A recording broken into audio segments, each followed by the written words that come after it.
ব্রহ্মযুগম। ব্রহ্মযুগম কি? কলিযুগের সব থেকে খারাপতম স্টেজ হচ্ছে কি ব্রহ্মযুগম। দেখো, কিছু কিছু সিনেমা এরকম হয় যেটা একবার দেখলে পরে তোমার মেমোরিতে চিরকালের মতো জায়গা করে নেবে। এই সিনেমাটা ওই গোত্রের সিনেমা। কলকাতাতে মাত্র দুটো জায়গাতে শো চলছে। এবার আমি বলি যে সিনেমাটা দেখার সময় কিছু সাউথ ইন্ডিয়ান ছেলেমেয়ে যারা অন্যান্য স্টেট থেকে আমাদের রাজ্যে থাকতে বা পড়াশোনা করতে এসছে, এদেরকে আমি বৃষ্টির সময়ও দেখেছিলাম, ঠিক আছে, বিজয় থালাপতির বৃষ্টির সময়। তো তারা নিজেদের ল্যাঙ্গুয়েজে কথাবার্তা বলছিল এবং মামুত্তির যেই ইন্ট্রোডাকশান হয় তখন থেকে মানে লাইক মামুত্তি অনেক সিনে তারা একদম হাততালি দিয়েছে এবং আমি বুঝলাম যে এই যে অভিনেতা এর একটা মারাত্মক রকম ফ্যান বেস কিন্তু রয়েছে। ওকে, এবারে আমি খালি ভাবছিলাম যে আমি এনার কিছু সিনেমা দেখেছি, আমার খুব স্পেশাল বলে মনে হয়নি। উনি অনেক দিন ধরে অভিনয় করছেন, প্রায় 400-র ওপরে ফিল্মে কাজ করেছেন, অনেকটা আমাদের প্রসেনজিতের মতো, ঠিক আছে। তো উনি অনেক দিন ধরে কাজ করছেন, অনেক সিনেমা করেছেন, স্টার রয়েছে, স্টার বলে ওনার ফ্যান রয়েছে। আমি এরকম খুব ক্যাজুয়ালভাবে আমি ভাবছিলাম, কিন্তু ভাই সিনেমাটা দেন হলো।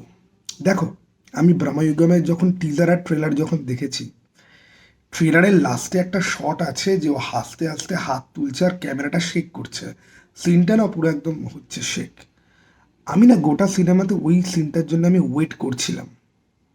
ওকে, কিন্তু সিনেমাটা শুরু থেকে শেষ অবধি আমি যা যা দেখলাম সেগুলো জাস্ট মানে আমি তোমাকে বলে কিছুতেই বোঝাতে পারবো না।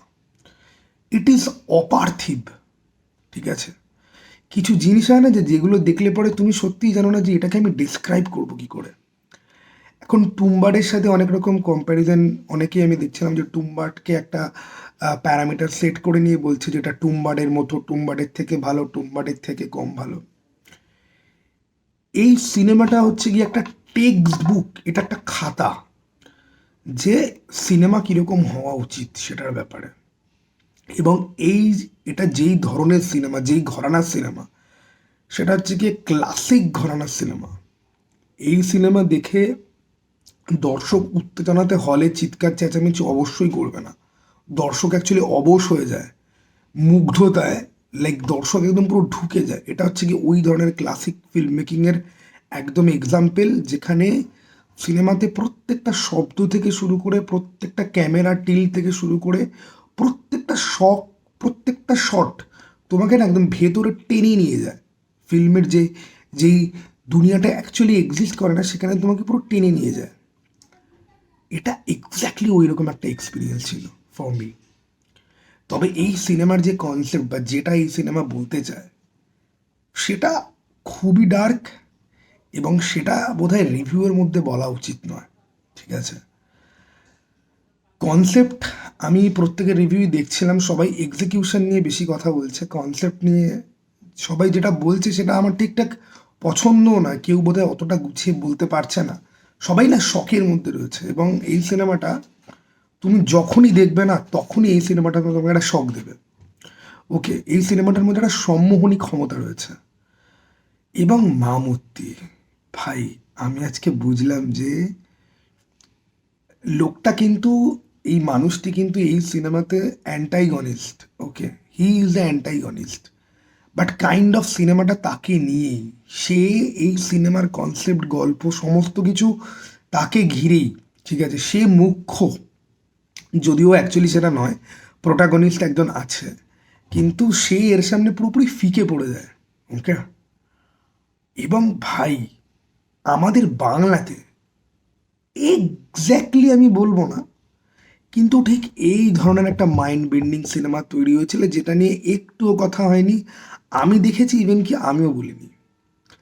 কালকক্ষ, একটা সিঙ্গেল লোকেশনের মধ্যে, একটা বাড়ির মধ্যে 3-4টে ক্যারেক্টার, তাদের কনভারসেশন, এবং ওই বাড়ি ছেড়ে কেউ বেরোতে পারবে না।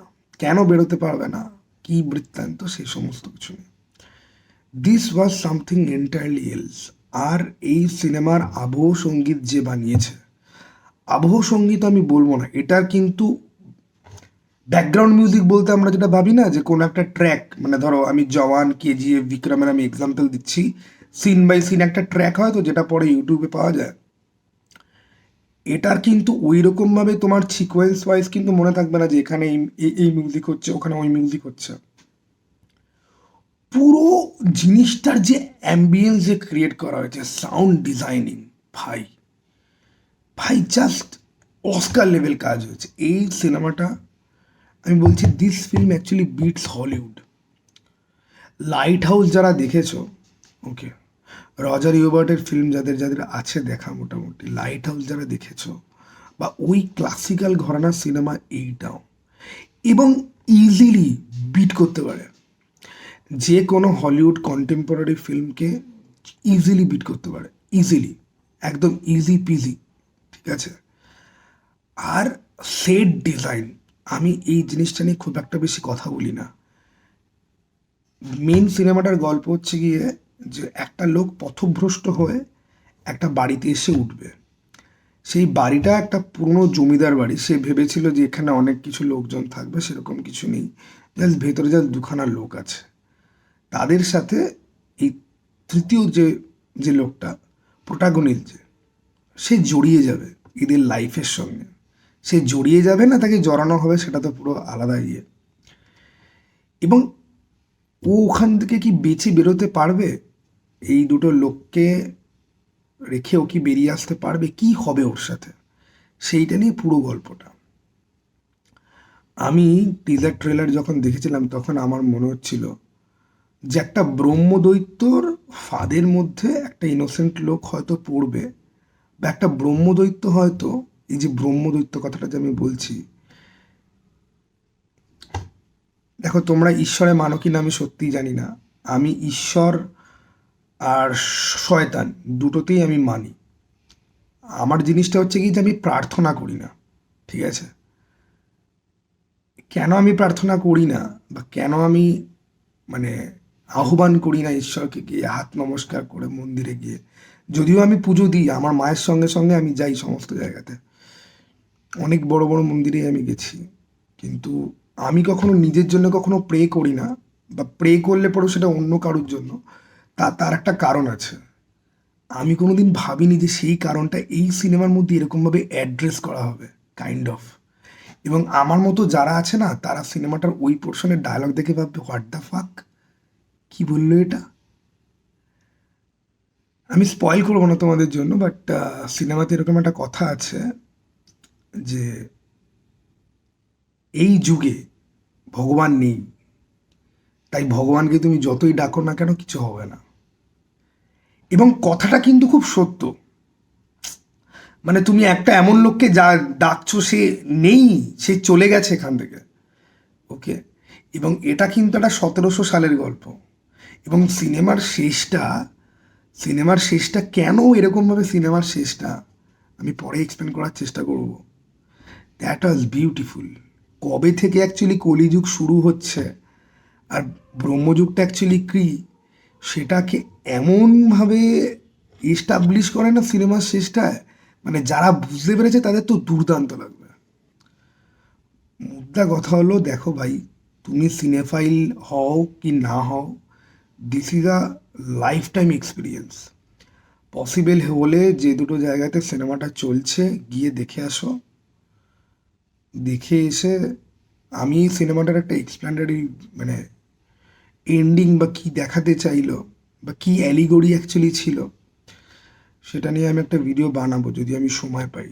শনিবার রোববার দিনের মধ্যেই হয়তো আমি বানাবো। ইট ওয়াজ সামথিং এলস। টুম্বারের মতো এটাও ক্লাসিক হবে। এটা যখন অনলাইনে যখন আসবে না, তখন এটা নিয়ে তখন সবাই পাতার পর পাতা তখন সবাই লিখবে, okay. This was something else, okay. আর এক্সিকিউশন আমি যদি বলি, মানে একটা ছোট্ট একটা ডিটেলস বলছি, একটা ক্যারেক্টারের গুলি লেগেছে এবং সে জলের ওপর পড়ে আছে, তার বডিটা ভেসে যাচ্ছে। পুরো সিনেমাটাই যেহেতু ব্ল্যাক অ্যান্ড হোয়াইট এবং কন্ট্রাস্ট খুব বাড়ানো, সমস্ত কিছু ডিটেলে দেখতে পাওয়া যাচ্ছে। আমি দেখতে পাচ্ছি ওই বুলেট হোল থেকে যে ব্লাডটা যেটা বেরোচ্ছে, আর একটা রিভারের মধ্যে লোকটার বডি পড়ে রয়েছে, এবার বডিটা ভেসে যাচ্ছে, ওই যে জলের সাথে ব্লাডটা মিশে যে যাচ্ছে না, ওই মানে ওর বডির মাঝখানে একটা ছিদ্র মতো হয়ে গেছে, সেখান থেকে যে বেরিয়ে যে মিশে যে যাচ্ছে, ইট ইজ সো রিয়েল।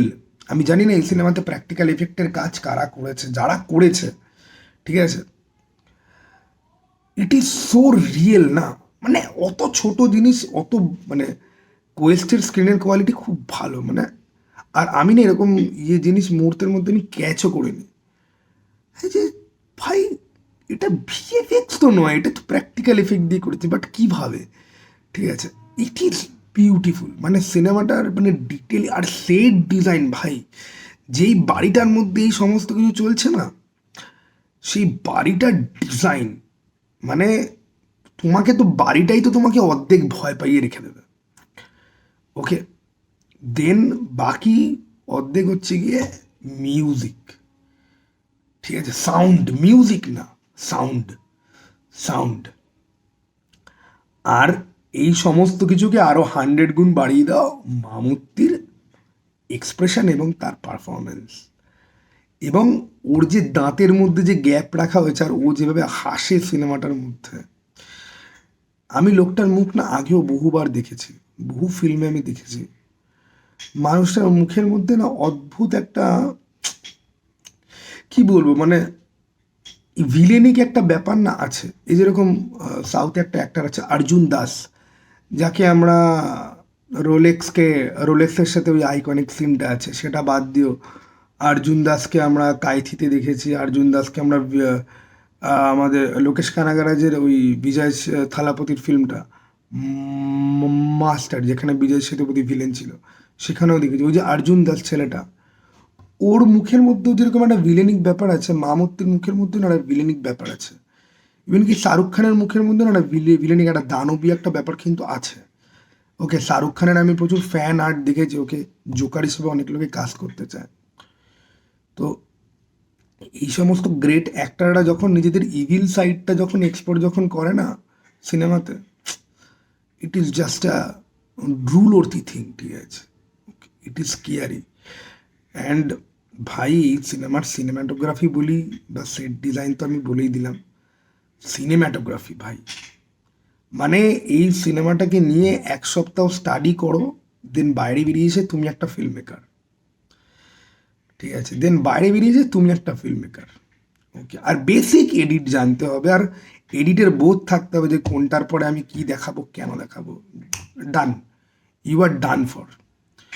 ওকে, এইসব সিনেমা দেখলে পরে, দেখে যদি তুমি পুরোটা বুঝতে যদি পারো না, you don't need classes, you don't need years of experience, years of observations, you just need one freaking film and you have to break it down frame by frame by all yourself and definition খোঁজো যে এটা এখানে কেন, এটা এই shot হলো, এটা এই শট হলো, এখানে এই কাট বসানো রয়েছে, এটার পরে এই সিকোয়েন্স শুরু হলো, এখান দিয়ে ক্যারেক্টার ঢুকলো, আমি এই শটে এই এক্সপ্রেশন নিলাম, পরের শটটাতে এই এক্সপ্রেশন ছিল, ঠিক আছে, একদম গল্প wise, frame wise, shot by shot তুমি ব্রেকডাউন করো, না ইউ নো এভরিথিং।